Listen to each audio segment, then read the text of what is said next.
Safe food, safe drug, safe Maharashtra ही जी मोहीम आपण हाती घेतलेली आहे, त्याच्यामध्ये आपण जे पावलं उचलत आहोत, त्या पावलाचा पुढचा टप्पा आज आपण कार्यान्वित करत आहोत. म्हणजे तो कार्यान्वित होता, पण त्याला वेगळ्या पद्धतीने आपण कार्यान्वित करत आहोत. गेल्या 8-10 दिवसापूर्वी आपण HRE ऑर्डर काढली, हॉटेल्स, रेस्टॉरंट्स, इटरीच्या बाबतीतली ऑर्डर काढली आणि त्याबद्दलचं इम्प्लिमेंटेशन अक्रॉस महाराष्ट्र चालू आहे. त्याच्यावरती कारवाई होते आहे. आता त्याच्या पुढचं आपल्या अन्नामध्ये सर्वात महत्त्वाचा जो घटक असतो तो असतो दूध, मिल्क अँड मिल्क प्रॉडक्ट्स. त्या बाबतीत मी स्टार्टिंगला आल्यानंतर महाराष्ट्रातले जे दूध उत्पादक आहेत,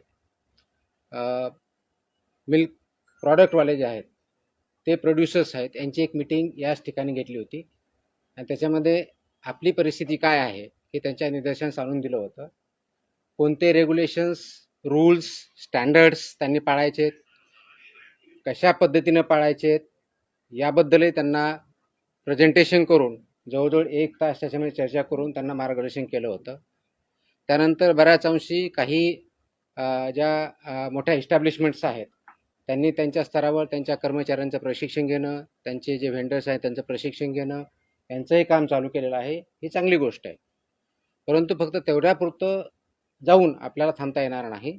आपल्याला सर्वंकष जी इकोसिस्टम आहे, दूध प्रक्रियेमधली पूर्णपणे इकोसिस्टम, अगदी प्रोड्युसरपासून म्हणजे फ्रॉम फार्म टू प्लेट, म्हणजे कंझ्युमरच्या ताटात जाईपर्यंत फार्म टू प्लेट ह्या कन्सेप्टवरती आपल्याला काम करावं लागणार आहे. आणि त्या साखळीमधले सर्वजण जे आहेत त्यांनी हे जे स्टँडर्ड्स आहेत ते पाळणं, ते इम्प्लिमेंट करणं आणि त्या अनुषंगाने त्या मानांकनानुसार तो प्रॉडक्ट तयार करणं, स्टोअर करणं, ट्रान्सपोर्ट करणं, प्रोसेस करणं आणि विकणं, या सर्व गोष्टीवरती काम करावं लागणार आहे. त्या अनुषंगाने आज आपण दुधातील भेसळ, कृत्रिम दूध आणि गंभीर अन्न सुरक्षा उल्लंघन जे आहेत दुधाच्या बाबतीत, त्याच्याबद्दलच्या कॉम्प्रहेन्सिव्ह कंप्लायन्स ऑर्डर इश्यू केलेल्या आहेत. जसं हॉटेल, रेस्टॉरंट, इटरीच्या बाबतीत केल्या होत्या, तसं मिल्क आणि मिल्क प्रॉडक्ट्स याच्या बाबतीतले जे स्टँडर्ड्स आहेत, जे रेग्युलेशन्स आहेत, ते रेग्युलेशन्स सर्व साखळीमधले दूध उत्पादकापासून कंझ्युमरपर्यंत, फार्मपासून प्लेटपर्यंत हा जो कन्सेप्ट आहे इकोसिस्टमचा, त्या सर्व स्टेक होल्डर्समध्ये या पद्धतीने कॉम्प्रहेन्सिव्ह गाईडलाईन्स ज्या आहेत त्या आपण इश्यू केलेल्या आहेत. त्या कंप्लायन्स गाईडलाईन आहेत. त्या कुणाला बंदी घालण्यासाठी नाही आहे, तर त्या कंप्लाय करण्यासाठी आहेत. त्या करण्यासाठी आपण हे आजचे आदेश जे आहेत ते आपण इम्प्लिमेंट केलेले आहेत.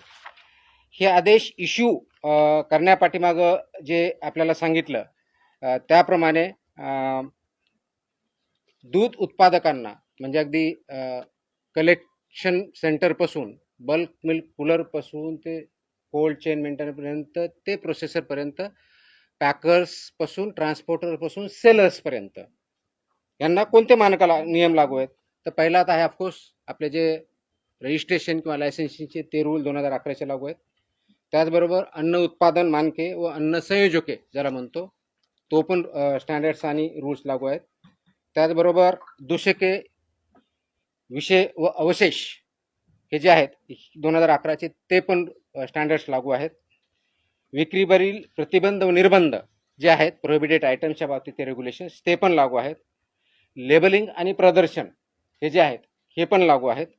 अन्न सुरक्षा मानके पॅकेजिंग विनियमन जे आहे 2018 ते पण लागू आहेत. त्याचबरोबर अन्नाचे सदृढीकरण ज्याला फॉर्टिफिकेशन जे म्हणतो, हे पण रूल याच्यामध्ये लागू 2018चे.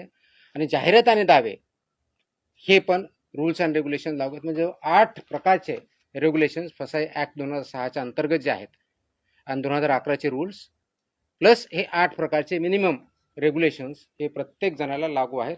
याचं पालन होणं अपेक्षित आहे. आता हे पालन करण्याच्या दृष्टिकोनातून हे कुणाकुणाला लागू आहे हा प्रश्न आपल्या समोर आलेला असेल.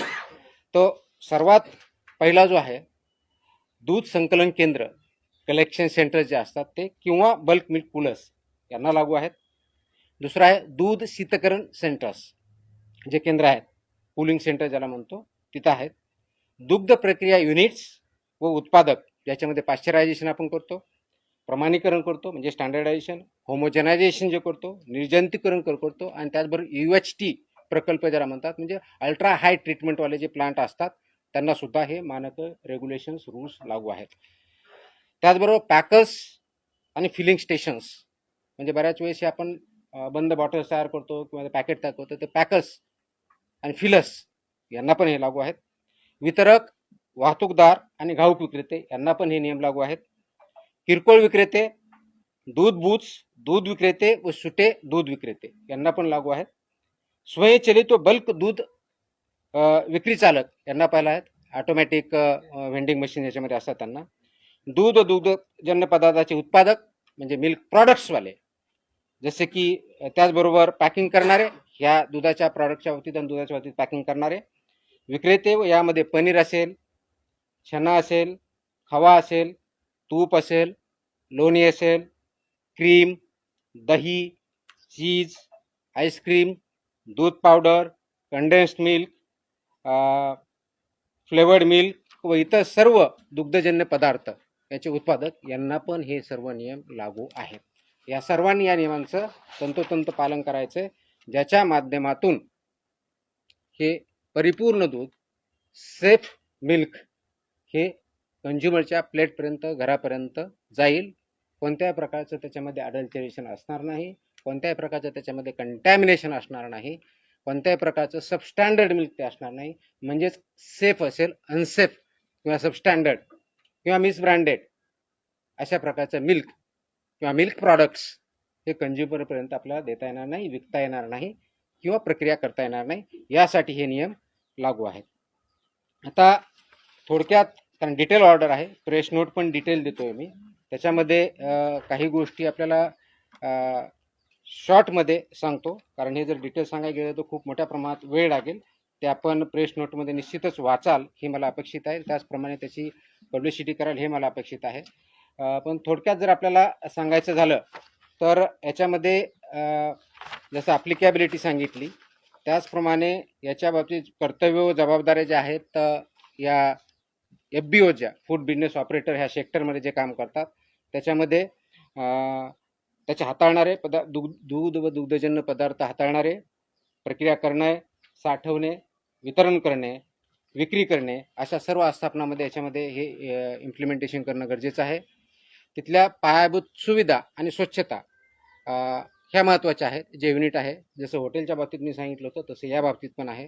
ही आस्थापना जी असतात ह्या पूर्णपणे दूषितीकरणाचे संभाव्य स्त्रोतस्थान, म्हणजे ज्याला पोल्युशनचे शक्यता जी असते त्याच्यापासून दूर असणं अपेक्षित आहे. धूळ, सांडपाणी आणि कीटक यांपासून पूर्णपणे दूर असणं आणि प्रोटेक्ट असणं गरजेचं आहे. दूध स्वीकारणे, दॅट इज रिसेप्शन करणे, शीतकरण करणे, कोल्ड करणे, प्रक्रिया प्रोसेसिंग करणे, पॅकिंग, साठवणूक करणे, यासाठीचं स्पष्टपणे त्याचे एरिया दाखवला पाहिजे. एखादी डेअरी आहे किंवा प्रोसेसिंग प्लांट आहे, या ठिकाणी असे वेगवेगळे एरिया आहेत, ते डिमार्केट केले पाहिजेत, लेबल केले पाहिजे, त्या ठिकाणी तेच काम करता आलं पाहिजे. जसं हॉटेलच्या बाबतीत मी बोललो होतो की किचनमध्ये रिसेप्शनचा वेगळा पाहिजे, सिग्रिगेशनचा वेगळा पाहिजे, व्हेजचा पाहिजे, तसेच या बाबतीत सुद्धा जे दूध स्वीकारलं जातं तो वेगळा डिमार्केटेड एरिया पाहिजे, तिथले स्टँडर्ड्स वेगळे, ते त्याप्रमाणे पाळले पाहिजेत, इम्प्लिमेंट केले पाहिजेत. शीतकरण करण्याच्या बाबतीतल्या काय आहेत तिथं केले पाहिजेत. प्रोसेसिंग करण्याच्या बाबतीत आहे त्या ठिकाणचा वेगळा एरिया पाहिजे. पॅकिंग आणि साठवणूक ह्या वेगळ्या गोष्टी आहेत. याच्यामध्ये कोणत्याही परिस्थितीत परस्पर दूषितीकरण किंवा क्रॉस कंटॅमिनेशन होणार नाही याची काळजी आपल्याला घ्यायची, कारण हे क्रिटिकल पॉईंट असतात. त्याला HACCP असं म्हणतो, hazard analysis and critical control points असं म्हणतात. हे हॅझर्ड अनालिसिस त्यांनी ठेवणं, त्याच्यावरती डिटेलमध्ये थोड्या वेळात बोलेच मी. तसं अपडेशन करणं, ते फसाईच्या स्टँडर्ड प्रमाणे आहे ते कंप्लाय करणं आणि ते इम्प्लिमेंट करणं. म्हणजे एका क्रिटिकल पॉईंटला जर ते सबस्टँडर्ड आलं किंवा ॲज पर स्टँडर्ड आलं नाही तर तिथंच ते रिजेक्ट झाला पाहिजे. पुढं ते गुड्स, ते दूध किंवा दुग्धजन्य पदार्थ जो आहे पुढे जाता कामा नये, तो डिस्कार्ड तिथंच झाला पाहिजे. त्याच्यामुळे तर क्रिटिकल पॉईंट्स म्हणतात, त्याच्यामुळे क्रिटिकल कंट्रोल पॉईंट असं नाव दिलेलं आहे. क्रिटिकल तिथं बघायचं आहे, ते स्टँडर्डला असेल तर तो पुढे प्रोसेस होईल, अन्यथा तिथंच तो रिजेक्ट होईल. ही प्रोसेस इम्प्लिमेंट करणं गरजेचं आहे. ही जर इम्प्लिमेंट केलं तर खूप मोठ्या प्रमाणात क्वालिटेटिव्ह फरक पडू शकतो, ते इम्प्लिमेंट करणं गरजेचं आहे. हा झाला पहिला मुद्दा, मी जे पायाभूत सुविधेच्या बाबतीत बोलतोय, स्वच्छतेच्या बाबतीत बोलतोय.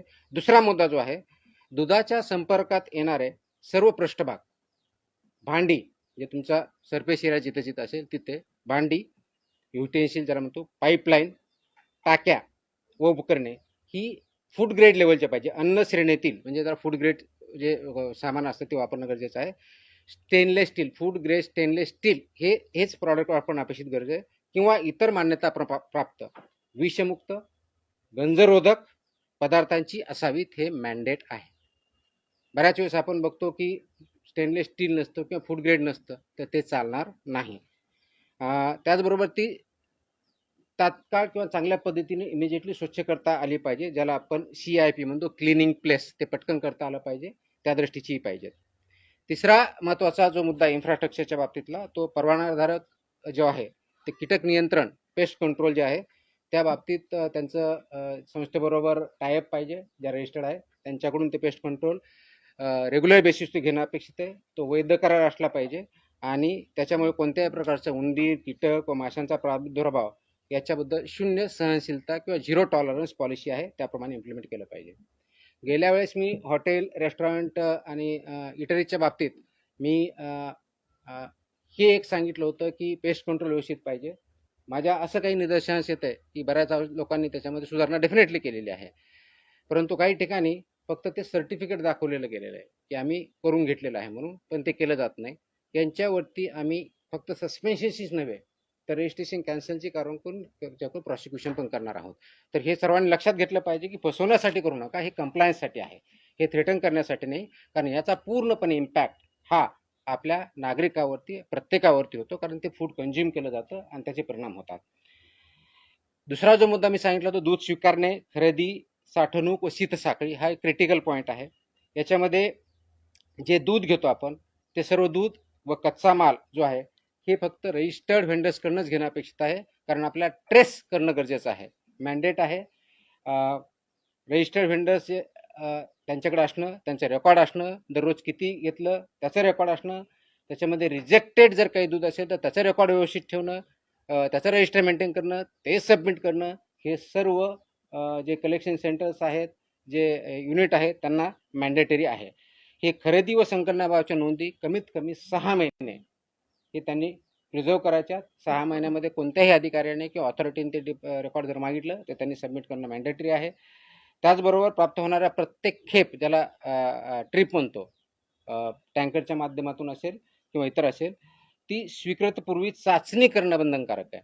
ज्यावेळेस तुमच्याकडे टँकर येतो त्यावेळेस ॲक्सेप्ट करण्याच्या अगोदर त्याच्या ज्या मॅन्डेटरी टेस्ट आहेत त्या कंपल्सरी आहेत. त्या टेस्टमध्ये ते स्टँडर्डप्रमाणे जर असेल तरच ते ॲक्सेप्ट करायचं आहे, अन्यथा रिजेक्ट करायचं आहे. आणि रिजेक्ट केलेला जो गुड्स आहे किंवा जे व्हेकल आहे त्याच्या बाबतीतचे इन्फॉर्मेशन बाकी सर्वांना पण द्यायची. अन्यथा काय होतं की एका ठिकाणी रिजेक्ट केला जातो, तेच टँकर दुसरीकडे जातं, तिथं ॲक्सेप्ट केलं जातो, ते चालणार नाही. बैठकीमध्येही मी सांगितलं होतं, आता मी परत रिपीट करतोय की अशा प्रकारचं एका ठिकाणी जर गुड्स रिजेक्ट केलं आणि ते कारण द्यावं लागतं की तुम्ही ह्या कारणासाठी आम्ही रिजेक्ट करतोय, तर that will not be accepted anywhere. आणि असं जर झालं तर जो घेणारा आणि विकणारा दोघांना आम्ही जबाबदार पकडून त्यांच्यावरती आम्ही कारवाई करणार आहोत. ते करताना कोणत्या प्रकार, ज्यावेळी रिसेप्शन करतो तर आपण काय बघितलं पाहिजे, कोणत्या प्रकारच्या टेस्ट आपण जे म्हणतो, साध्या टेस्ट असतात पण इम्पॉर्टंट आहेत, क्रिटिकल आहेत, जरा ऑर्गॅनोलेप्टिक तपासणी म्हणतात. आता ऑर्गॅनोलेप्टिक म्हणजे काय, आपल्याला आपल्या डोळ्याने दिसतं, नाकाने वास येतो, ह्या ज्या गोष्टी बघायच्यात, कलर असेल, ह्या गोष्टी त्याला ऑर्गॅनिक आपल्या ऑर्गन्सनी, पंचेंद्रिय म्हणतो आपले जे आहेत त्याच्या माध्यमातून पहिली टेस्ट असते, ते आपण बघायची असते. त्याचबरोबर तापमान, टेम्परेचर आहे ते बघायचं असतं. दूध स्निग्धांश म्हणजे फॅट जे आहे त्याच्यामधलं ते टेस्ट करायचे असते. त्याचबरोबर सॉलिड नॉट फॅट्स याची काय परिस्थिती बघायची असते. क्लॉट ऑन बॉइलिंग किंवा अल्कोहोल टेस्ट ज्याला म्हणतो ती करायची असते. ही सर्व गोष्टी जर केल्या तर बेसिकली ते स्टँडर्ड प्रमाणे आहे किंवा सबस्टँडर्ड आहे किंवा अनसेफ आहे आपल्याला कळतं, आणि त्याच्यानंतरच ते दूध ॲक्सेप्ट करायचं आणि मग पुढे जाऊ द्यायचं. ते जर त्या टेस्टमध्ये सबस्टँडर्ड येत असेल तर ते रिजेक्ट व्हायला पाहिजे आणि त्याच्यावरती त्यांना सांगून ते रिजेक्ट ॲक्च्युली डिस्ट्रॉय व्हायला पाहिजे, कोणत्याही दुसऱ्या चेनकडे जाता कामा नये. दुसरी महत्त्वाची जी बाब आहे, शीत साखळी ही खूप क्रिटिकल आहे. कोल्ड चेन ज्याला म्हणतो, कोल्ड चेन मेंटेन करणं हे बंधनकारक आहे. त्याच्यामध्ये कोणत्याही प्रकारची तडजोड, कॉम्प्रोमाइज आपण मान्य करणार नाही. कच्चं दूध जे असतं शक्यतोवर लवकरात लवकर आणि जास्तीत जास्त कोणत्याही परिस्थितीत 2 तासाच्या आत कोल्ड चेनमध्ये आणलं पाहिजे. म्हणजे तुम्ही दूध काढल्यानंतर 2 तासापर्यंत ते व्यवस्थितपणे त्याला कोणत्याही प्रकारचं बॅक्टेरियल किंवा हे ग्रोथ होत नाही, ते जर व्यवस्थित आपण सॅनिटरी कंडिशनमध्ये व्यवस्थित ठेवलं, प्रिझर्व केलं तर. पण 2 तासानंतर त्याला मात्र तासाच्या आत ऑलमोस्ट आपल्याला ते कोल्ड चेनमध्ये आणायचं असतं. कोल्ड चेन म्हणजे इथं 4 डिग्री सेल्सिअस असतं. आणि म्हणून आपण गेल्या मीटिंगमध्ये सांगितलं होतं की जे मेजर ठोक खरेदीदार आहेत, डेअरीज आहेत किंवा पावडर प्लांट किंवा इतर मिल्क प्रोड्युसर्स आहेत, यांना डायरेक्टली जे घेतात, तर ते सकाळी आणि संध्याकाळी 2 शिफ्टमध्ये कलेक्ट करा हे निर्देश दिले होते. कारण रात्री काढून ठेवलं तर सकाळपर्यंत ते ऑलरेडी खराब होणार आहे. टेम्परेचर 4 डिग्री सेल्सिअस जर शेतकऱ्याकडे नसेल त्या पद्धतीने ठेवायचं तर ते खराब होऊन दुसऱ्या दिवशी येणार आहे आणि तो प्रॉब्लेम होतो. म्हणून 2 वेळच्या शिफ्ट करायचे मी सांगितलं होतं. त्या दृष्टीने काही कारवाई चालू आहे, ते परिपूर्ण होणं अपेक्षित आहे. ते थंड केल्यानंतर त्या 4 डिग्री सेल्सिअसला ट्रान्सपोर्ट अगदी डेअरी जाईपर्यंत किंवा प्रोसेस जाईपर्यंत मेंटेन करायचं आहे, हे त्याच्यामधलं मॅन्डेट आहे.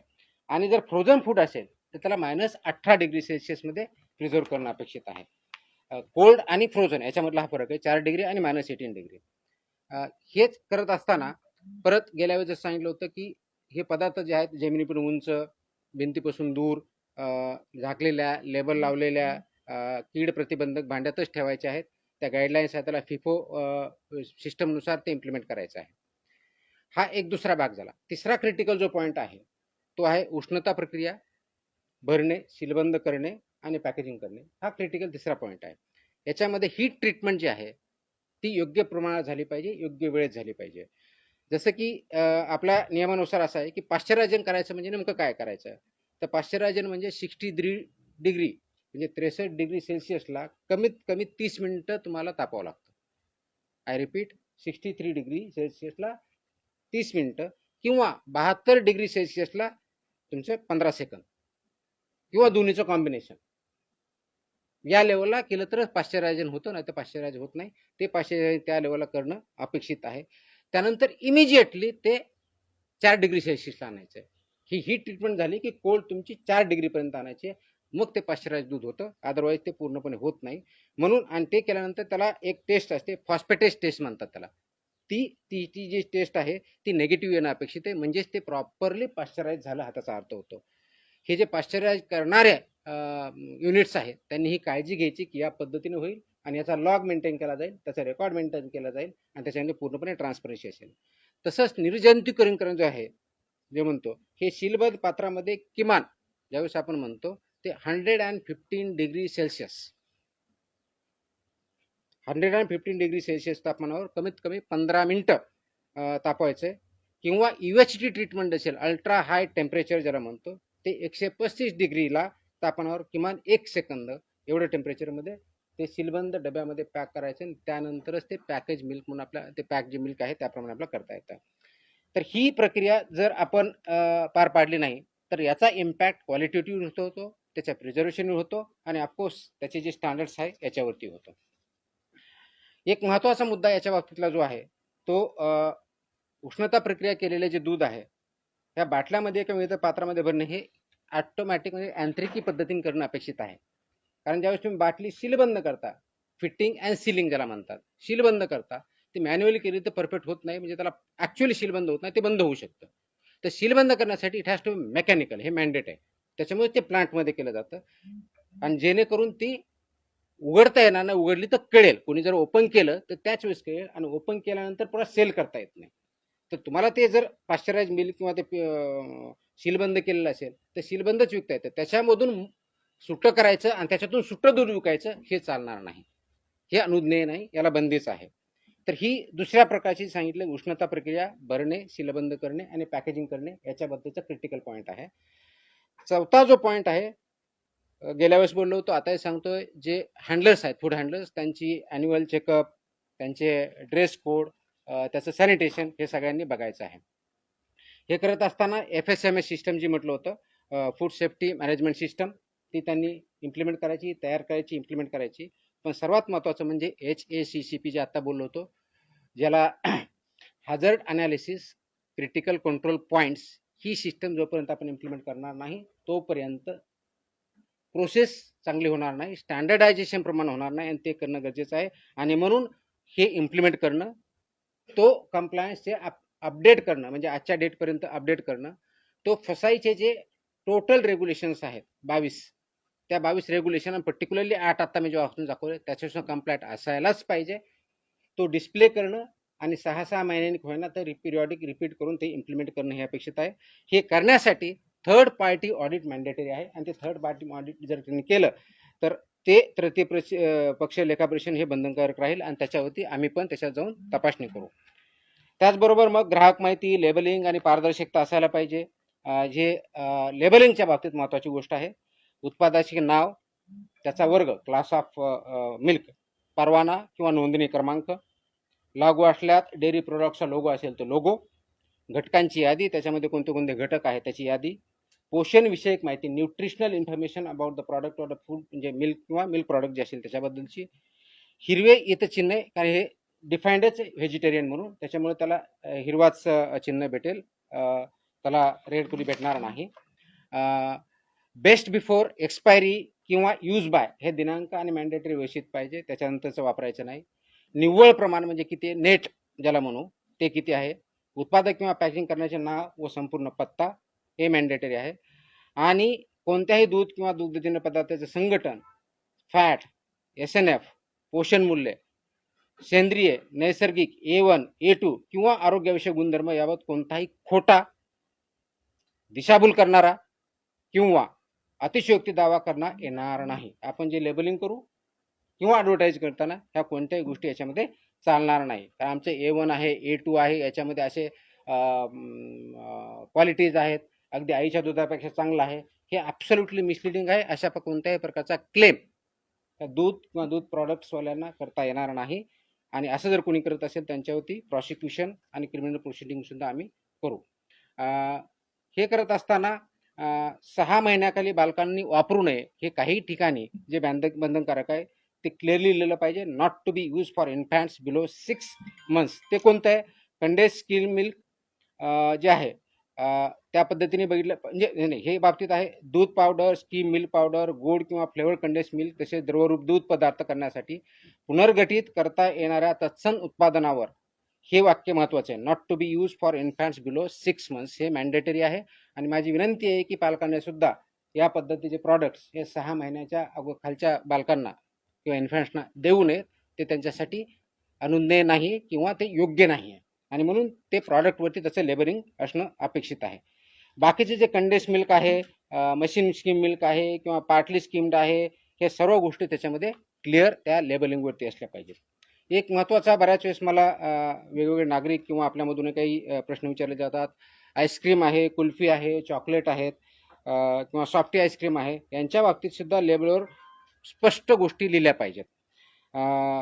कोणत्याही पदार्थामध्ये स्टार्च असल्यास यापैकी पॅकेजिंग व लेबलिंग नियमाच्या नुसार तो त्याच्यावर घोषित करावा लागणार. कोणी जर याच्यामध्ये स्टार्च यूज केला असेल किंवा कोणताही नॉन मिल्क प्रॉडक्ट त्याचा जर यूज केला असेल तर तो तुमच्या लेबलवरती डिस्प्ले करणं, लिहिणं हे बंधनकारक आहे. प्रत्येक पॅकेजवर बॅच क्रमांक असेल, कोड किंवा लॉट क्रमांक बंधनकारक आहे. अलर्जन त्याच्यामध्ये दाखवलेलं असेल. त्याचबरोबर त्याच्यामध्ये काय आहे, याच्यामध्ये कंटेन्स मिल्क, ट्री नट्स, इतर ज्या गोष्टी आहेत त्या नमूद करायच्या जर त्यांनी टाकलेल्या असतील तर. नाशवंत उत्पादनासाठी कीप इन रेफ्रिजरेटेड जो लिहायचा आहे तेही त्यांनी बंधनकारक लिहिलं पाहिजे. दूध पावडरसाठी store in cool, dry place in an airtight container ही त्याच्यावरती मॅन्डेटरी कंडिशन आहे ती लिहिली पाहिजे. आणि हे सामान ठेवताना म्हणजे फूड प्रॉडक्ट ठेवणार त्याची काळजी जे युजर्स आहेत त्यांनी पण घेतली पाहिजे. आता दूध आणि दुग्धजन्याचे जे मानकं आहेत ते मी वाचून दाखवत नाही, आपल्याला माहिती आहे. तर फॅटचा गाईच्या दुधाचा काय, म्हशीच्या दुधाचा काय, शेळीच्या दुधाचा काय, ते पूर्ण वेबसाईटवर आहे, माझ्या प्रेस नोटमध्ये आहे, ते डिटेल मी जात नाही. 2 महत्त्वाच्या गोष्टी मला अजून सांगायच्या. त्याच्यामध्ये एक रिकॉन्स्टिट्युटेड मिल्क आणि दुसरं तुमचं आहे रिकंबाईंड मिल्क. हे रिकॉन्स्टिट्युटेड मिल्क म्हणजे काय, तर हे ड्राईड मिल्क आहे किंवा कॉन्सन्ट्रेटेड दूध आहे. याच्यामध्ये पिण्यायोग्य पाणी मिसळून संबंधित प्रकारच्या दुधासाठी विहित करण्यात आलेले पाणी घनपदार्थ प्रमाण पुन्हा स्थापित करून दुधाच्या विहित संरचना प्राप्त होतील असं तयार केलेलं मिल्क. आणि रिकंबाईंड मिल्क म्हणजे पुनर्संयोजित मिल्क म्हणतात त्याला. प्रिझर्व्ड स्वरूपातील दुग्धशिनक म्हणजे मिल्क फॅट जो प्रिझर्व केलेला आहे तो व मिल्क सॉलिड नॉट फॅट्स याच्यामध्ये पाणी करून तयार केलेला आहे. हा त्याच्यामधला डिफरन्स आहे.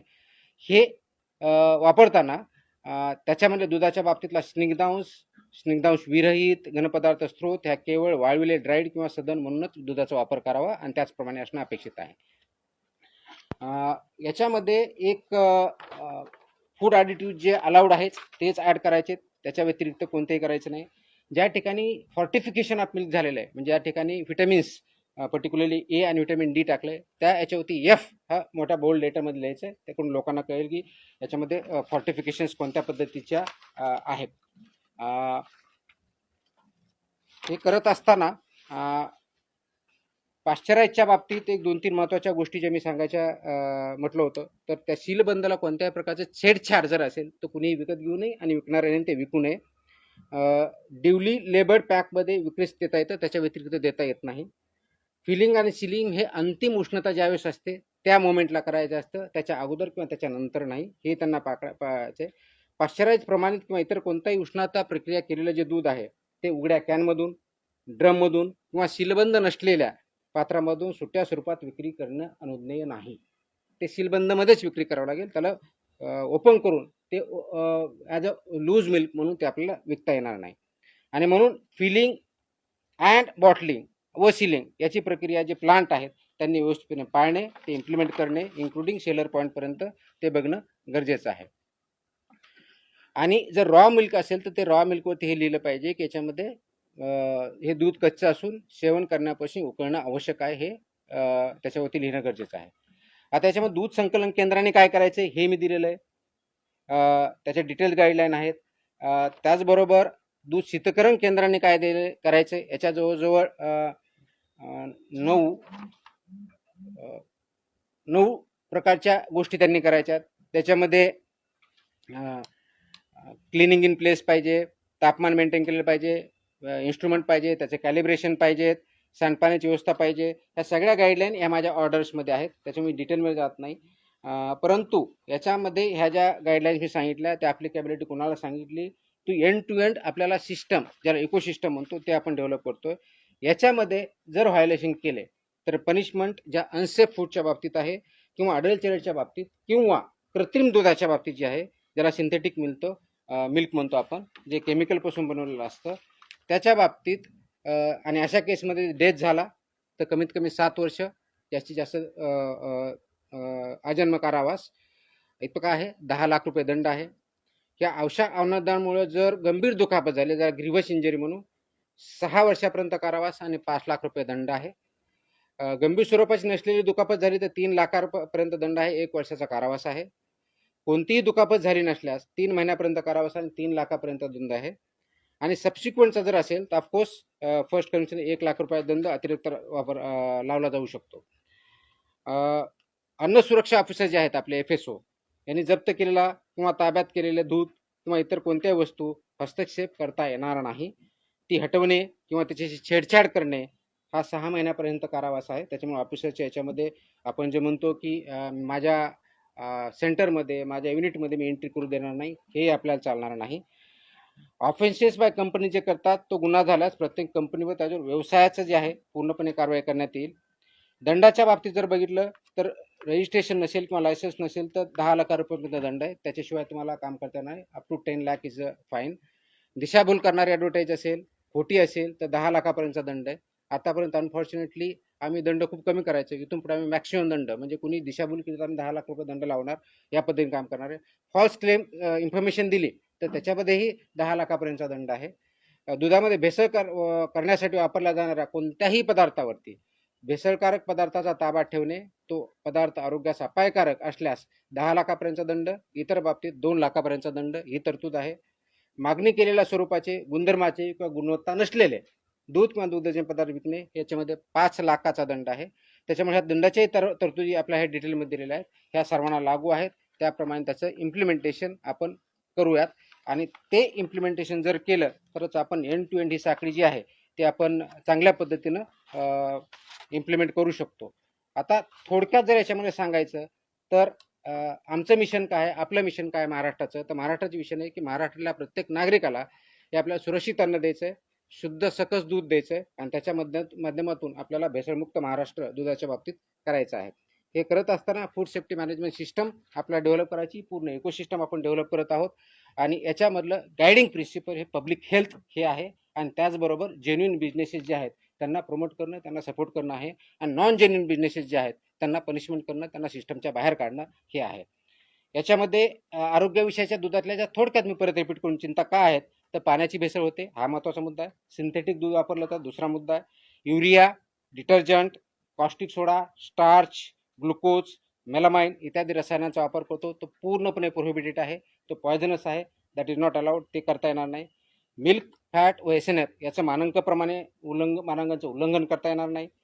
अफ्लाटॉक्सिन, M1 आणि अँटीबायोटिक रेसिड्यू आहेत ते याच्यात असणं अपेक्षित नाही. जे लिमिट आहे त्याच्या बाहेर त्याच्यामध्ये येता कामा नयेत. कोल्ड चेन मेंटेन करणं मॅन्डेटरी आहे. विना परवाना किंवा विना नोंदणी कोणताही उद्योजक याच्यामध्ये काम करू शकत नाही. चुकीचे लेबलिंग, ग्राहकाची दिशाभूल हे करता येणार नाही. अस्वच्छ परिसर किंवा अन्न हाताळ्या कर्मचाऱ्याच्या हेल्थकडे दुर्लक्ष किंवा अनहेल्दी कर्मचाऱ्यांनी ते करणं हे अपेक्षित नाही आहे. आणि म्हणून फार्म टू प्लेट या तत्वावरती ही जी इकोसिस्टम असणं अपेक्षित आहे ती परिपूर्ण विशेष सायकल करण्याचा आपला उद्देश आहे. त्या दृष्टिकोनातून जवळजवळ 25 रिफॉर्म्स या ऑर्डरच्या माध्यमातून आपण इम्प्लिमेंट केले. थोडक्यात त्याची लिस्ट इथं मी दिलेली, मी परत ती वाचत नाही, आपण त्याच्यामध्ये वाचू शकता. त्याच्यामध्ये आणखी आपण अवेअरनेस क्रिएट करू शकता आपल्या माध्यमातून. संपायच्या अगोदर फक्त 2 गोष्टी. पहिलं आपलं जे होतं आपण निरीक्षण करायचो, नमुना घ्यायचो, अहवाल द्यायचो, कारवाई करायचो किंवा कारवाई झाल्यास सांगायचो. ह्या 3 पॉईंटवर चालवते. आपण आता तसं करत नाही आहे. आपण आता पूर्णपणे एंड टू एंड इकोसिस्टमच्या दृष्टिकोनातून कारवाई करतोय. हेल्दी फूड, हेल्दी मिल्क, कोणत्याही फूडचा आयटम आणि हेल्दी ह्युमन बिईंग हा त्याच्या पाठीमागचा कन्सेप्ट, हा त्याच्या पाठीमागचा गोल आहे. ते करण्यासाठी आपण अनालिसिस करतो. त्याचबरोबर गुप्त माहिती पण भेटते, इन्फॉर्मेशनही भेटते. त्याचं निरीक्षण किंवा अनालिसिस आपण परत करतो. आपण टेस्टही घेतो, प्रयोगशाळाचं विश्लेषणही करतो. ट्रेसेबिलिटी आपण जसं सांगितलं की N2 आपण ते करण्याचा प्रयत्न करतोय. पुरवठा साखळीचा पूर्ण तपास करणार आहे आपण. मूळ स्रोतावरती कारवाई करणं आणि नंतर प्रोसिक्युशन करणं या पद्धतीनं काम चालणार आहे. फक्त जो कोणी व्हेंडर आहे याच्यापुरतं मर्यादित न राहता तर पूर्ण ट्रेस आउट करून त्या सायकलमध्ये जे कोणी एलिमेंट इन्व्हॉल्ड आहेत त्या सर्वांवरती ह्या गोष्टी लागू आहेत. अशा दृष्टिकोनातून आपण काम करणार आहोत. त्याच्यामुळे ही चेकलिस्ट पण आपण दिलेली आहे आणि या दृष्टिकोनातून आपण काम करतोय. एक प्रश्न तुम्ही विचारणार आहात, त्याच्या अगोदर उत्तर देतो की रॉ मिल्क विक्रीला बंदी आहे का? त्याचं उत्तर नाही असं आहे. रॉ मिल्क तुम्ही विक्री करू शकता. ती विथ अटीच्या अधीन राहून आहे, त्या पद्धतीने करायची आहे. सिंथेटिक मिल्क म्हणजे नेमकं काय? तर त्याचा उत्तर असं आहे की ते अस्सल दूध नाही आहे, ते केमिकल पदार्थापासून आपण तयार केलेले हे सिंथेटिक मिल्क असतं. ट्रेसेबिलिटी म्हणजे काय? तर उत्पादकापासून कंझ्युमरपर्यंत गेलं त्याचा आपल्याला ट्रेस आउट करता आला पाहिजे ह्या दृष्टीने आहे. कोल्ड चेन का महत्त्वाची? तर त्याच्यामुळे दुधामध्ये सूक्ष्मजीव वाढू नये यासाठी ते कोल्ड चेन महत्त्वाची आहे. आणि फास्टॅग जो ॲप आहे तो फसाईने तयार केलेला food safety training and certification program जे आहे त्याच्या अंतर्गतच आपला कनेक्ट आहे. तो ॲप पण आहे आणि ते ट्रेनिंग पण आहेत. हे आदेश हे बेसिकली अनुपालन आदेश आहेत, हे बंदी आदेश नाही आहेत. आणि त्यामुळे हे ग्राहकाच्या संरक्षणासाठी, त्यांच्या हेल्थसाठी आणि जेन्युइन उद्योजकांच्या भरारीसाठी आहेत. ते कुणाला प्रिव्हेंट नेगेटिव्ह ऑर्डर नाही, हे पॉझिटिव्ह कंप्लायन्स ऑर्डर आहे आणि ते इम्प्लिमेंट करण्याचं काम, एन्श्युअर करण्याचं काम ॲज अ रेग्युलेटरी एजन्सीमधून कमिशनर फूड सेफ्टी किंवा FDA डिपार्टमेंटचं आहे. त्या दृष्टीने आपण काम करत आहोत. हे करण्याचा उद्देशच एवढा आहे की दूध हा घटक अगदी लहान मुलापासून वयोवृद्ध माणसापर्यंत सर्वजण डेली बेसिस, ऑलमोस्ट डेली बेसिसवरती त्याचा वापर होतो. त्याच्यामधून खूप मोठ्या प्रमाणावरती परिणाम झालेले आहेत. आणि म्हणून माझी सर्व याच्या उद्योजक जे आहेत त्याच्यामध्ये त्यांना विनंती आहे की हे जे स्टँडर्ड्स आहेत, हे जे रेग्युलेशन्स आहेत आणि ह्या ज्या ऑर्डर्स आहेत याचं तंतोतंत पालन करा, त्याचं इम्प्लिमेंटेशन करा, जेणेकरून FDAला आपल्या आल्यानंतर सॅटिस्फाय होऊन बाहेर येईल की आपल्यावरती कारवाई करण्याची गरज पडणार नाही. अन्यथा आम्हाला प्रॉसिक्युशन करण्यापासूनच जे व्हायोलेशन ज्या लेवलचे आहेत त्याप्रमाणे कठीणातली कठीण किंवा स्ट्रॉंगेस्ट ॲक्शन ती घ्यावी लागेल. Because we mean business, we don't compromise on the health of people. Thank you. राज्यातला किती दुधाची गरज आहे आणि आपल्याकडे किती संकलन होतं? आजच्या डेटला आपल्याकडं तो डेटा डेअरी विभागाकडे असतो, तो आपल्याकडे नाही. पुढच्या काही काळामध्ये हा डेटा आपल्याकडे पण येण्यासाठी आपण ऑनलाईन काही सिस्टम डेव्हलप करणार आहे. त्यावेळेस त्याचं परफेक्ट आन्सर मी देऊ शकेल. जी लोकसंख्या असते त्याच्या अनुषंगाने ती आवश्यकता असते. तसं सायंटिफिक स्टडी माझ्याकडे FDA डिपार्टमेंटला नाही, त्याच्यामुळे मला ते कमेंट करता नाही. याचा डेटा आजच्या डेटला डेअरी विभागाकडे आहे. भेसळ पनीरवर काय करावं? आता मी सगळं बोललो हीच कारवाई त्याच्यावरती. केसर पनीर सगळे आले याच्यामध्ये, हे सगळ्या गोष्टी त्याच्यामध्ये आल्या. आज विधानसभेमध्ये आमदार जितेंद्र आव्हाडांनी एक प्रश्न उपस्थित केला तुमच्या अनुषंगाने स्पेसिफिक की तुमची या विभागातून बदली करण्यासाठी भेदभाव करणाऱ्या लोकांनी 250 कोटी तिथे रुपये गेल्या प्रेसमध्ये त्याचं उत्तर दिलेलं आहे मी. That is way back. गेल्या प्रेसमध्येच उत्तर दिलेलं आहे. आज ते नियम उचलले. एकंदरीत तुम्ही जी बंधनं किंवा ज्या अटी सांगितल्या आहेत, बंधनं नाही, कंप्लायन्स ऑर्डर आहे. बंधनं नाही, स्टँडर्ड्स पाळा म्हणून सांगतोय. या अनुषंगाने जर आज कारवाई करायची झाली तर शक्य जेवढे इस्टॅब्लिशमेंट आहेत त्यांच्यावरती कारवाई होऊ शकते. असं नाही, आहेत ना काही चांगले. आपण सगळ्यांनाच असं चुकीच्या याच्यामध्ये एका मापदंडाने मापणं बरोबर नाहीये. याच्यामध्ये चांगलं काम करणारे आहेत आणि वाईट करणारे आहे. जे सगळीकडे असं ते पर्सेंटेज किती आहे काय आहे हा भाग वेगळा असू शकतो. आणि म्हणूनच मी प्रथम मीटिंग घेतली होती. मीटिंगमध्ये सांगितलं होतं. त्याच्यानंतर बऱ्याच लोकांनी त्याच्यावरती काम करणं चालू केलेलं आहे. आता ह्या ऑर्डर त्याच्यामध्ये आणखी कॉम्प्रहेन्सिव्ह आहेत. ते त्याच्या इम्प्लिमेंटेशन करण्याचे ते प्रयत्न करतील आणि त्याच्यातून चांगला रिझल्ट येईल. सर तुमच्या या कारवाई सगळं अनेक कारवाई करतोय त्याच्यामध्ये तुम्ही जे घटक असतात ते लॅबकडे पाठवताय तर लॅबला तुम्हाला जो हे येतोय काय अहवाल किती दिवसामध्ये येतोय काय त्याचं काही कालावधी आहे का? ओके, हा शेवटला बोलू का आत्ता बोलू? कारण तुम्हाला 1 महिन्याचा डेटाच देईल मी. Okay okay. जरा सर जोडून येईल की कायदेशीर काही त्याला आधार घेतात का काही जण, कारण का लॅबला गेल्यानंतर अनेक जण कायदेशीर पद्धतीनं पळवाट वगैरे काढतात का या माध्यमात? कायदा इम्प्लिमेंट करण्यासाठी असतो. जे कायदे आहे तेच इम्प्लिमेंट होतं. त्याच्यामुळे कायदेशीर पळवाट हा शब्दप्रयोग माझ्या दृष्टिकोनातून योग्य नाही आहे. जो कायदा आहे ते इम्प्लिमेंट करणं काम आहे आणि कंप्लायन्स करणं FBOचं काम आहे, इम्प्लिमेंट करणं FDAचं काम आहे. याच्या बाबतीत जर बोलायचं झालं तर त्याच्यात जे काही लॅकुना असतील तर त्याच्यावरती विचार होईल. पण अशी कोणती लॅकुना आहे आजच्या डेटला आमच्या निदर्शनास नाही. असं वाटेल त्याच्यावरती आम्ही काम करू. त्याच्या बाबतीतलं लॅबच्या बाबतीतला आपण प्रश्न विचारला. येस, आपल्याकडं सध्या गेल्या वर्षी थोडक्यात आला होता पण यावेळेस डेटाच्या आधारे मी बोलतोय. सर्वसाधारणपणे आपण फूड सॅम्पल जर बघितले तर मी तुम्हाला कंपॅरेटिव्ह डेटा देतो जून 2025 आणि जून 2026 ह्या 2 महिन्याचा. मग गेल्या वर्षीच्या जूनमध्ये किती सॅम्पल टेस्ट झाले आणि या महिन्याच्या जूनमध्ये किती सॅम्पल टेस्ट झाले.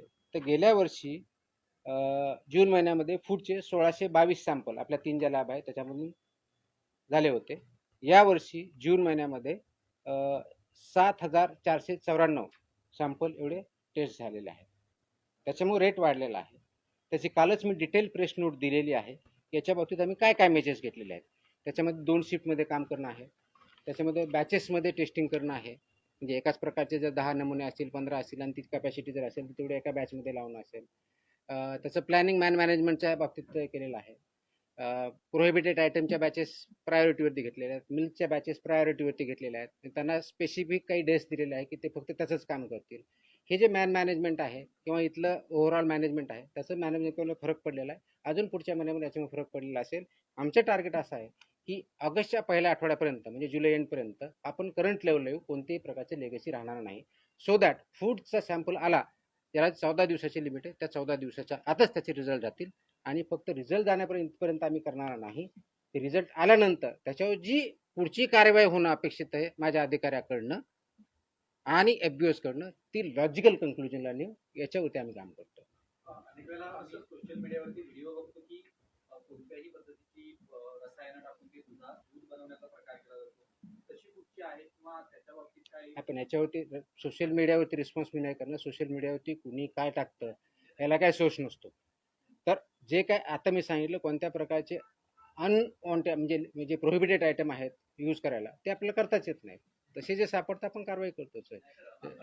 या एक मिनिट आणि दोन्ही आमदारांनी एक डेमो दाखवला होता विधानसभा अधिवेशनामध्ये. काही रसायनं आणून कसं दूध तयार करतात किंवा फॅट कसं अधिक आहे ना. वाढवतात आहे ना. तर अशा काही आपल्या निदर्शन असेल त्याच्यावरती आम्ही कारवाई करणार. ते अलाउड मी जे सांगितलं की सिंथेटिक मिल्क म्हणून किंवा केमिकल मिल्क म्हणून ते मिल्क नाही आहे याच्या मुळामध्ये तर ते इलिगलच आहे. It's not a milk, it's a poison. तर त्याच्यावरती आपण कारवाई करतोच. येस यू असेल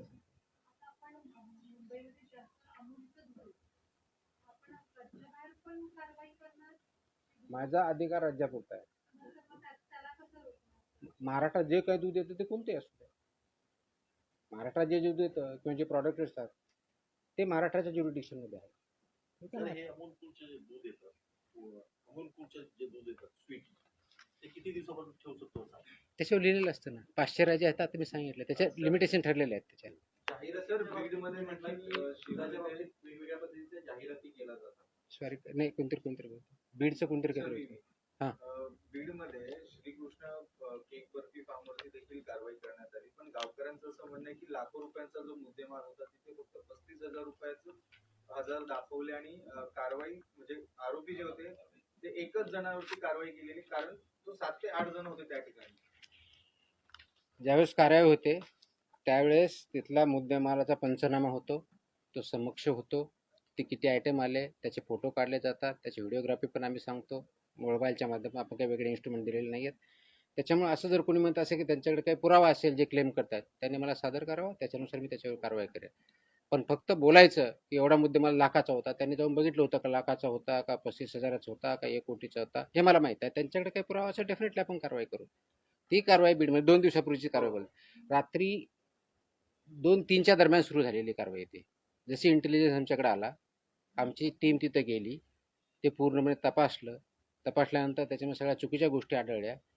जवळजवळ दुसऱ्या दिवशीपर्यंत कारवाई चालू होती, ती केली आणि तो उद्योजक किंवा जो आहे तो अगदी 2-3 महिन्यापूर्वीच त्यांनी लायसन्स घेऊन काम चालू केलेलं होतं. तो वी हॅव ट्रेस्ड इट आणि त्याचे जे काही लॉजिकल कन्क्लुजन प्रॉसिक्युशन करून सगळे आपण पेनल्टी त्यांच्यावरती कारवाई करूया.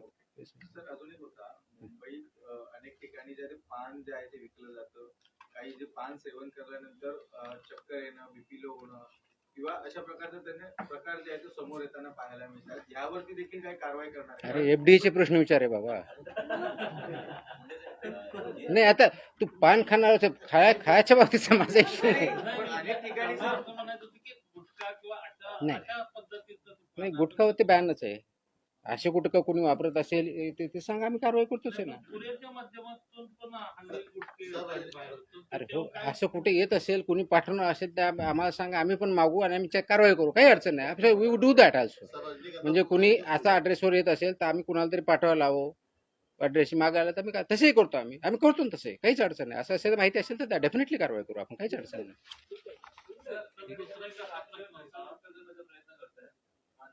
सॉरी कम अगेन परत बोला. त्या ठिकाणी तुम्ही राज्य भेसळमुक्त करण्याचा प्रयत्न करताय. मात्र नवी मुंबईमध्ये महानगरपालिकेमध्ये बटाट्यामध्ये थोडे किडे आढळल्याचे आता समोर आले. कुठे नवी मुंबईच्या महानगरपालिकेमध्ये महानगरपालिकेत का हॉटेलमध्ये कुठे? महानगरपालिकेच्या कॅन्टीन मध्ये आम्ही तपासणी करू, पाठवा तिथे टीम, काय अडचण नाही. हा मुंबईमध्ये पहिल्या दूध केंद्रावर दूध भेटत होतं. काय मुंबईमध्ये आपण सगळे दूध सेंटरवर दूध भेटत होतं. हा. आता प्रत्येक गल्लीमध्ये दुकानामध्ये छोटे छोटे जे दुकानं आहेत तिकडे दूध आता मिळतं. तसंच जास्त भेसळयुक्त असतं. हे असं तुमचं म्हणणं आहे. कुठं असेल तर सांगा, आम्ही करतो. That is what we are expected. Please understand. ऐकून कसं असतं ज्यावेळेस हे गोष्टी असतात, दिस इज अ 3 खूप महत्त्वाचे स्टेक होल्डर आहेत त्याच्यामध्ये. एक FBO जो हा माल तयार करतो विकतो, तो व्यावसायिक जो आहे तो. दुसरा रेग्युलेटर म्हणजे आम्ही FDA आणि तिसरा कंझ्युमर. हे तिघांनी मिळून करायच्या गोष्टी आहेत. रेग्युलेटरचा रोल रेग्युलेटर डेफिनेटली करेल. कमी पडत आहोत आणखी इम्प्रूव्ह करू आम्ही, काही प्रश्न नाही. त्यासाठीच आपण हे जे ऑर्डर्स काढतोय, ऑर्डर काढण्याचे उद्देश काय? ऑर्डर काढण्याचा उद्देश एक काय, FBO यांनाही हे त्या ऑर्डर्स चांगल्या पद्धतीने परत माहीत व्हाव्यात. काय त्यांचे मानकं वापरायचे, कोणत्या प्रकारचे स्टँडर्ड करायचे हे माहिती व्हावं आणि त्यांनी कंप्लाय करावं. दुसरा उद्देश माझा आणि तो महत्त्वाचा उद्देश आहे की लोकांमध्ये जागृती तयार झालेली पाहिजे, अवेअरनेस झाला पाहिजे की याच्या माध्यमातून होईल, त्यांनाही ह्या गोष्टी कळतील, त्यांनी क्वेश्चन करावेत. त्याच्यामुळे आपण एखादी गोष्ट विकत घेताना ती योग्य आहे का, ते पॅकेज वाचावं, त्याच्यामध्ये एक्सपायरी डेट आहे का, त्याचे कॉन्स्टिट्युएंट काय आहेत, ते फक्त समोरच्या पार्टला न करता पाठीमागचाही पार्ट बघा. अगर पॅकेजिंग 3 साईडनी होतं, समोरच्या बाजूने साईडने आणि पाठीमागच्या साईडने, तर ह्या ठिकाणी काय लिहिलेलं आहे ते पण वाचावं. तर ते वाचणं आणि आम्ही रेग्युलेट करणं. तर हे इज अ कंबाईन ॲक्टिव्हिटी. जिथं काही असं असेल तर डेफिनेटली आपल्याला जे मीन्स दिलेले आहेत त्या माध्यमातून आमच्यापर्यंत आलं तर आम्ही कारवाई करू. आम्ही सुमोटोही कारवाई करतो, कंप्लेंटच्या माध्यमातून करतो, इंटेलिजन्सच्या माध्यमातून करतो. त्याच्यामुळं it is a collective responsibility. तर प्रत्येक माणसापर्यंत मी पोहोचू शकत नाही, पण इंडिव्हिज्युअल माणूस आमच्यापर्यंत ह्या माध्यमातून पोहोचू शकतो. कंप्लेंटच्या माध्यमातून, ऑनलाईनच्या माध्यमातून, फोनच्या माध्यमातून तो पोहोचू शकतो. अशा जर काही चुकीच्या गोष्टी घडत असतील तर definitely please point it out. Will work on that. लोकसहभाग हा तुमच्या या चळवळीतला सगळ्यात महत्वाचा पार्ट आहे. ऑफकोर्स म्हणजे आता जे डेअरी आहेत ते म्हणजे जे सुट्ट दूध विकतात तर त्याच्यातली जी तुमची जी मानकं आहेत की बाबा एवढं याचं असलं पाहिजे तर सामान्य माणसाला त्या ठिकाणी ते म्हणजे पॅकिंगला तुम्ही व्यवस्थित पॅकिंग आहे की नाही हे बघायला स्कोप आहे किंवा म्हणजे सुट्ट दूध त्या डेअरीतून मिळतं. मी आता खूप क्लिअरली सांगितलं. हं. मी आता क्लिअरली सुट्टेत बघायच्या बाबतीत व्हेरी क्लिअरली मी सांगितलं की तुम्हाला पॅकेजमधलं ओपन करून विकता येत नाही. शेतकरी स्वतः काढलेले आहे ते दिलेले आहे त्याप्रमाणे तो विकू शकतो. पण बऱ्याच शहरामध्ये हे जे पॅकेजमधलं दूध आहे ते काढून त्याच्यामध्ये वेगळ्या पद्धतीने काही केमिकल असतात ते विकलं जातं. तर शक्यतो ते अवॉइड करावं अनलेस आपल्याला माहिती आहे की हा शेतकरी आहे आणि तो खरोखर देतो. आता आम्ही ह्या कारवाई सुरू केल्यानंतर माझ्याकडे असेही फीडबॅक आहेत की बऱ्याच ठिकाणी रोडवर दूध विक्रेते बसायचे ते आता बसणं बंद झालंय. याचा अर्थ काय होतो? याचा अर्थ देर वॉज सम प्रॉब्लेम. तर शहरामध्येही आपलं बऱ्याच वेळेस आपण करतोय की बाबा मला पॅकेजमध्ये प्रॉब्लेम वाटतोय ते काही चांगलं नाहीये म्हणून मी सुट्टं दूध घेईल. तर सुट्टं दूध जर घ्यायचं असेल तर एन्श्युअर करा की खरोखर तो फार्मर आहे किंवा फार्मर म्हणून आणलेला आपल्याकडे जेन्युइन आहे आणि मध्ये तो भेसळ करणार आहे एवढं एन्श्युअर करा. ते तुमचा विश्वासाचा इश्यू आहे. तर त्या दृष्टिकोनात आपण सुट्टं दूध घेतानाही ते काळजी घेतली पाहिजे. एक दूसरा प्रश्न असा आहे हिंदी में की हिंदीमध्ये नाही, इंग्लिश किंवा मराठी. हाँ। एनर्जी ड्रिंक आप मराठी में जवाब दीजिए. एनर्जी ड्रिंक जो है स्टिक उसको लेकर टॉपिक सॉल्व किया गया उसे बंदी या प्रतिबंध लगाया जाएगा और 500 मीटर के दायरे में स्कूल या कॉलेज अगर बेचा जा रहा है तो इस पर कार्रवाई होगी. तो आपका एफडीए डिपार्टमेंट कार्रवाई करेगा उसके बाद क्या उसको लेकर आपने योजना बनाई. है ना, मुझे पता है. आंसर दिया गया है अधिवेशन में. इश्यू एवढा आहे की हे जे सो कॉल्ड एनर्जी ड्रिंक्स आहेत त्याच्यावरती एनर्जी ड्रिंक लिहिलेलं आहे. 2 दिवसापूर्वी किंवा 3 दिवसापूर्वीची फसायची ऑर्डर 30 जून 2026ची फसायने ऑर्डर्स काढल्या आहेत, नोटिसेस काढलेल्या आहेत. हे जे सो कॉल्ड एनर्जी ड्रिंक लिहिलेलं आहे ते लिहिता येत नाही, क्लेम करता येत नाही म्हणून 30 जूनच्याच फसाईच्या ऑर्डर्स आहेत. अशा प्रोड्यूस करणाऱ्या ज्या कंपन्या 10-12 कंपन्या आहेत इन्क्लुडिंग तुमच्या पेप्सिको आहे, रेडबुल आहे, तुमच्या त्याच्यानंतर स्टिंग आहे, यांना नोटिसा 30 जूनपूर्वी आत्ताच काढलेल्या आहेत की तुम्ही असं लेबल करू शकत नाही. त्याचं कारण असं आहे की फसाई ॲक्टमध्ये जे अनेक्षर ए आहे ज्याच्यामध्ये फूडच्या कॅटेगरी दिलेल्या आहेत आणि फूड कॅटेगरीमध्ये हे एनर्जी ड्रिंक असं काही डिफाईन केलेलं नाही. म्हणून त्या ऑर्डरमध्ये असं स्पेसिफाय केलेलं आहे की जे त्याचा आधार घेऊन किंवा शेड्यूल 4 ज्याच्या आधारे हे मानक आहे त्याचा आधार घेऊन तुम्ही एनर्जी ड्रिंक असं लिहिता कामा नये. हे त्या कंपनीला ऑलरेडी फसाईने नोटीस काढलेली आहे. त्याच्यामुळे तो त्याच्यावर लिहिण्याचा जो प्रकार आहे आता इथून पुढे बंद होईल. त्याच्या एक वो बंद होईल. आता दूसरा सवाल जो आपने किया कि स्कूल के बारे में जो रेगुलेशंस है स्कूल के 500 मीटर्स में क्या चाहिए उसका क्लियर ऑर्डर है. कौन से उसमें आपका गुटखा नहीं रह सकता, वो तो प्रोहिबिटेड है, लेकिन सिगार नहीं रह सकता है, कौन से आइटम रह सकते हैं नहीं रह सकते हैं, इसका ऑर्डर है. वो इम्प्लीमेंट करना सभी की जिम्मेदारी है, particularly FDA department on the one hand and principal of the school on the other hand. Principal of the school honour वो 500 मीटर में अगर ऐसा कुछ है तो हमें बताएं, हम उस पर कार्रवाई करेंगे. उसके बारे में डिटेल्ड ऑर्डर कुछ दिनों में मैं इशू कर रहा हूँ कि स्कूल मैनेजमेंट ने क्या करना चाहिए, पेरेंट्स ने क्या करना चाहिए, एफडीए ने क्या करना चाहिए. अभी इस पॉइंट में हर एक डिस्ट्रिक्ट में टीचर्स ट्रेनिंग हो रही है थ्रू एजुकेशन डिपार्टमेंट डाइट के थ्रू. तो उसमें मैंने मेरे ऑफिसर्स असिस्टेंट कमिश्नर लेवल के ऑफिसर वहाँ भेजे हैं. जो टीचर्स ट्रेनिंग हो रही उसी में जो स्कूल रेगुलेशन फूड के बारे में है वो क्या है वो बताने के लिए ट्रेनिंग के लिए उसका एक सेशन हर एक डिस्ट्रिक्ट में हमने किया है so that every teacher comes to know कि हमें क्या करना है क्या नहीं करना है.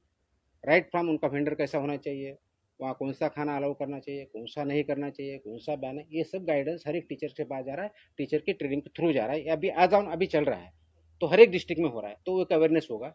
उसके बाद कुछ दिनों के बाद 8-10 दिन के बाद मैं स्कूल का जो स्टैंडर्ड्स है फूड के बारे में, चिल्ड्रन के बारे में, न्यूट्रिशन के बारे में, उसका जैसा मैं दूसरा ये जो ऑर्डर निकला मिल्क एंड मिल्क प्रोडक्ट्स वैसा ऑर्डर वो भी निकाल रहा हूँ. उसके तहत आपके जो क्वेश्चन है सब आंसर हो जाएंगे उसमें. तो सवाल ये कि आपने कहा कि एनर्जी ड्रिंक तो नहीं है, मतलब आप एनर्जी क्लेम नहीं कर सकते. नहीं कर सकते. तो अगर एनर्जी क्लेम नहीं कर सकते तो फिर कंपनीज आपको क्या ही क्या क्लेम करती है? सिंपल तो उनका ड्रिंक और वो ये ड्रिंक है, ड्रिंक कैफिनेटेड ड्रिंक या एरेनेटेड ड्रिंक या कार्बोनेटेड ड्रिंक डिफाइन होता है, उसके कंटेंट कितने होने चाहिए वो डिफाइंड है, उसका वायलेशन वो नहीं कर सकते। लेकिन वो एनर्जी ड्रिंक नहीं बोल सकते, क्योंकि बहुत से लोग एनर्जी है इसलिए लेते या देते हैं। उसमें ये भी है कि 18 साल के नीचे लोगों को रिकमेंडेड नहीं है करके, it is not recommended, it is not band but it is not recommended. तो पेरेंट्स से मेरी ये गुजारिश है, लोगों से मेरी ये गुजारिश है कि ये 18 साल के नीचे वाले लोगों को पीने मत दीजिए, प्रिवेंट कीजिए। It is not recommended, it is not advisable, because it contents का तुम्हारा कैफीन है उसमें, इट कंटेंट्स तुम्हारा शुगर है, वो कंटेंट है, उसमें कंटेंट लिखा हुआ होता है। और उसमें रिकमेंडेड भी लिखा है कि not recommended for persons below 18 years, lactating mothers, pregnant mothers, लिखा है उस पर, ये मैंडेटरी है। तो मेरा ये है कि लोगों ने इसको पालना चाहिए, इसका इम्प्लीमेंटेशन करना चाहिए, सेल्फ इम्प्लीमेंटेशन करना चाहिए, ऑटोमेटिकली प्रॉब्लम सॉल्व हो जाएगा। सर, जैसे आप जैसे कह रहे हैं कि 18 साल के नीचे लोग यूज नहीं कर सकते, लेकिन हम देखते हैं कि हाईली यूज रेटफुली इस recommended, प्रिवेंटेड नहीं है, रिकमेंडेड है। तो वो तो हर एक इंडिविजुअल का चॉइस है ना। तो पेरेंट्स तो इसीलिए तो अवेयरनेस जो है, तो पेरेंट्स ने ये केयर लेनी चाहिए कि वो ड्रिंक नहीं कर रहे हैं। फिर अब आप कुछ इस पे सर्वे शुरू करेंगे इसको कॉलेज के बाद सर्विस, सर्वे शुरू करेंगे ताकि जैसे सर्वे जो एनर्जी या तो यही बोल रहा है कि मैं टीचर्स और प्रिंसिपल को हम जब ट्रेनिंग कर रहे हैं, उनको यही तो बता रहे हैं। तो हर दिन तो वहाँ प्रिंसिपल रहेगा, टीचर रहेगा, हर दिन तो कोई अथॉरिटी नहीं रह सकता वहाँ पे। तो हर दिन उनके पास स्कूल में बच्चे आते हैं, पेरेंट्स का इंटरेक्शन रहता है, एरिया उनके कंट्रोल में, उनको फुल अथॉरिटी है। और उनका कोई कंप्लाई नहीं कर रहा तो हमें इंटीमेट करे, हम वहाँ पे कार्रवाई करेंगे। But primarily principal of the school has to do it, उसके ऑर्डर्स में निकाल रहा हूँ। तो वो होगा तो, और इसके साथ पेरेंट्स ने कोऑपरेट किया, ऑटोमेटिकली ये हम काम अच्छी तरह से कर सकते हैं, जरूरी है। सर एक महत्वाचा लास्ट मागच्या आठवड्यामध्ये मुख्य सचिवांनी एक बैठक घेतली होती. त्या बैठकीला महिला बाल कल्याणचे सचिव, सगळे झेडपी सचिव, सीईओ आणि कलेक्टर होते. त्यावेळेला THR टेक होम रेशनची जी योजना आहे, त्या योजनेतून मुलांना घरपोच आहार दिला जातो 0 ते 6 महिने ते 3 वर्षापर्यंतच्या मुलांना. तर तो जनावरांनाही खाण्याच्या लायकीचा नाहीये आणि तुम्ही अशा पद्धतीनं देता आहात, अशा पद्धतीचं स्टेटमेंट मुख्य सचिवांचं होतं. आणि त्यामुळे तुमच्या विभागाचा निधी हा पशुसंवर्धनाला दिला पाहिजे आणि तुम्ही खूप केअरलेस वागता असं स्टेटमेंट होतं. तर तुम्ही त्या THR वर संदर्भात काय ऍक्शन करणार हे आहात? स्टेटमेंट मला माहीत नाही, मी त्याच्यावर कमेंट करण्याचं काहीही कारण नाही आहे. बट माझ्या डिपार्टमेंटचा FDAचा जो काही रोल आहे तो एवढाच आहे की सर्व प्रकारचे जे काही फूड आहे त्याचं टेस्टिंग करणं, त्याच्यामध्ये अंगणवाडीला जाण्याच्या फूडचं ते पण टेस्टिंग करतो, जे स्वस्त धान्य दुकान आहे ते करतो, त्याची इंटेन्सिटी आम्ही वाढवणार आहोत, सॅम्पल आणखी चांगल्या पद्धतीने वाढवणार आहोत, आणि तिथं काही चुका असेल त्याच्यावरती आम्ही कारवाई करणार आहोत.